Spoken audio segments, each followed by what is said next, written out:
এই রিকশাওয়ালা আর একটু জোরে চালাও না মিয়া, রোদের মধ্যে সিদ্ধ হয়ে গেলাম তো। জি সাব, টানতাছি। রোজা রেখা শরীরটা একটু দুর্বল তো সাব, এর থেকে জোরে টানলে কলিজা ফাইটা যায়। গরিব মানুষের আবার রোজা, ঠিক মতো খাইতে পারছ না, আবার উপাস থাকছো, জলদি চালা।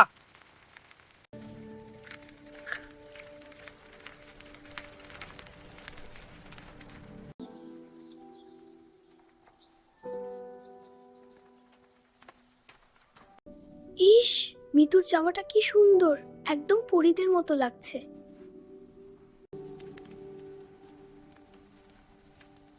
কিরে রবি, ওখানে দাঁড়িয়ে কি দেখছিস মা? ইফতারের তো সময় হয়ে এলো, যা হাত মুখ ধুয়ে নে। মা, তুমি কি জানো মিতুর বাবা ঢাকা থেকে এসেছে? তাই নাকি? ভালো তো, বাবারা বাড়িতে এলে সব বাচ্চাদেরই ভালো লাগে। শুধু আসেনি মা, মিতুর জন্য বিশাল বড় একটা বাক্স এনেছে। ও আমাকে জানালা দিয়ে দেখিয়েছে। ওর ঈদের লেহেঙ্গা নাকি ওটার ভেতরেই আছে। আচ্ছা মা, আমার লেহেঙ্গাটা কবে আসবে? আসবে রে মা, তোর বাবা তো আর বসে নেই, দেখছিস না মানুষটা রোজা রেখে কেমন হাড় ভাঙা খাটুনি খাচ্ছে এই রোদের ভেতর। একটু ধৈর্য ধর মা। ধরে তো ধরছি মা, কিন্তু আর কয়দিন বাকি? কাল তো চাঁদ রাত। রিমি বলছিল ঈদের আগের দিন নাকি ভালো জামা পাওয়াই যায় না, যা থাকে সব পচা আর ছেঁড়া। রিমির কথায় কান দিস না মা, তোর বাবা তোর জন্য সবচেয়ে ভালোটাই আনবে। গতবার যে হলুদ ফ্রকটা এনেছিল সেটা কি পচা ছিল? বল তুই। হলুদ ফ্রকটা সুন্দর ছিল, কিন্তু এবার তো সবাই লেহেঙ্গা পরবে মা।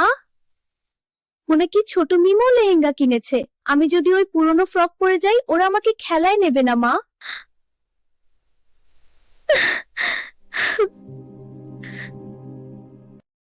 মা, তুমি বাবাকে বলবা আমার ওই লাল লেহেঙ্গাটাই চাই, যেটাতে অনেক পাথর বসানো থাকে।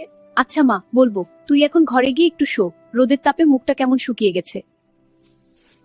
আমি শোবো না, আমি এখানেই বসে থাকবো। বাবা আজ টাকা নিয়ে আসবে বলেছে, আমি জানি বাবা আমার জন্য জামা আনবেই। 100, 200, 500, আর এই হলো 70, মোট 570 টাকা। আর মহাজন দিচ্ছিল 200 টাকা, সব মিলাইয়া 770 টাকা। হে আল্লাহ, এই টাকা দিয়া কি আমার ফুলির লেগা একটা লেহেঙ্গা হই? মাইয়াটা আমার পথ চাইয়া বইসা আছে, আজ যদি খালি হাতে যাই মাইয়াটার বুক ফাইটা যাইব। আসসালামু আলাইকুম মতিন ভাই। ওয়ালাইকুম আসসালাম। কি রে রহিম, এই ভরা ঈদের বাজারে তুই আমার দোকানে কি চাস?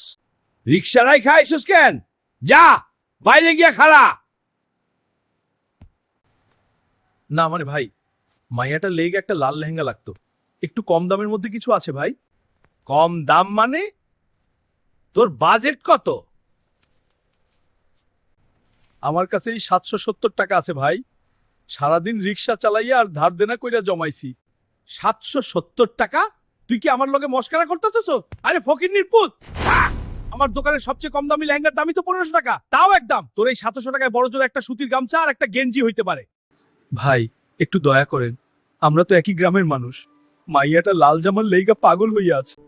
আমি বাকি টাকাটা ঈদের পর রিক্সা চালাইয়া আপনারে দিয়া দিমু, আপনি আমারে বিশ্বাস করতে পারেন। ব্যবসার মধ্যে দয়া মায়ার গ্রামের সম্পদ টানবি না, বাকির নাম ফাঁকি। আর ঈদের পর তুই যে টাকা দিবি তার গ্যারান্টি কি?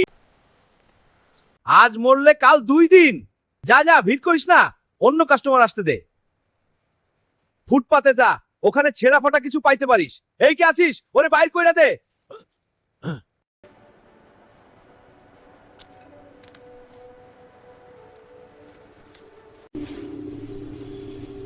হে আল্লাহ, তুমি আমারে গরিব বানাইছো, তাতে আমার কোনো দুঃখ নাই, কিন্তু আমার মাসুম বাচ্চাটার কি দোষ?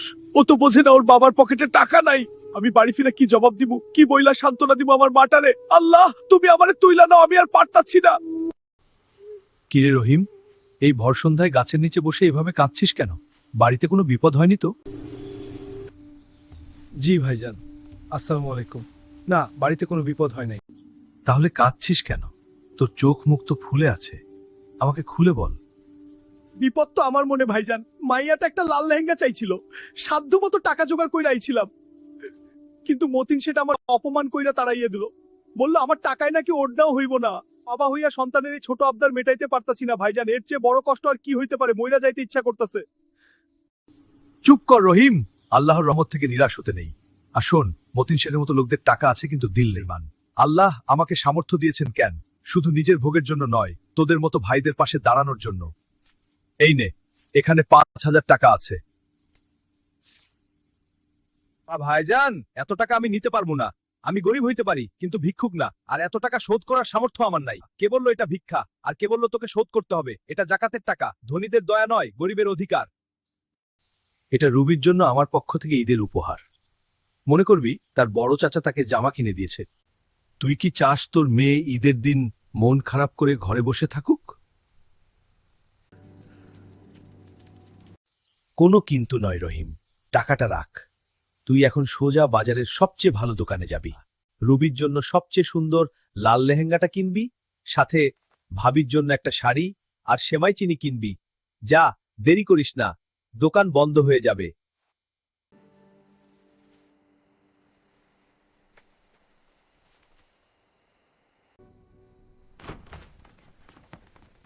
বাবা এসেছে। বাবা, তুমি এত দেরি করলে কেন? আমি তো ভয় পেয়ে গিয়েছিলাম। আমার জামা এনেছো লাল রঙের? আনবো না মানে? এই দেখ, তোর জন্য বাজারের সবচেয়ে সেরা জামাটা এনেছি। মা দেখো কি সুন্দর, মিতুরটার চেয়েও অনেক সুন্দর। এটাতে পাথর বসানো আছে। এত দামি জামা? ওগো, টাকা কোথায় পেলে?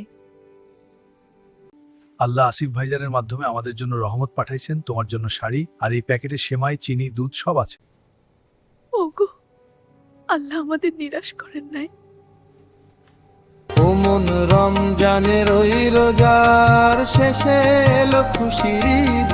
ও মন রমজানের ওই রোজার শেষে এলো খুশির ঈদ। ও মন রমজানের ওই রোজার শেষে এলো খুশির ঈদ। ও